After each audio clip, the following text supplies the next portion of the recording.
Good morning বন্ধুরা, দেখো আমি সকাল সকাল আজকে রেডি হয়ে নিচ্ছি। আজকে যাচ্ছি বুদ্ধ মন্দির। তো আজকে মাঘী পূর্ণিমা, তাই বুদ্ধ মন্দিরে যাচ্ছি আমরা সবাই মিলে।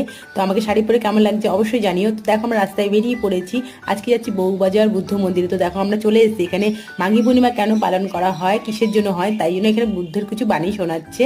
তো আমরা একে একে সবাই মিলে ধূপকাঠি মোমবাতি জ্বালিয়ে দিলাম। এবার ভগবান বুদ্ধকে একটুখানি প্রণাম করে নেবো। তোমরা প্রণাম করে নিও। সকল প্রাণীর সুখী হোক, ভালো হোক, এটাই কামনা করি। তো দেখো এখানে আমার শাশুড়িমা ধূপকাঠি মোমবাতি ধরিয়ে নিচ্ছে।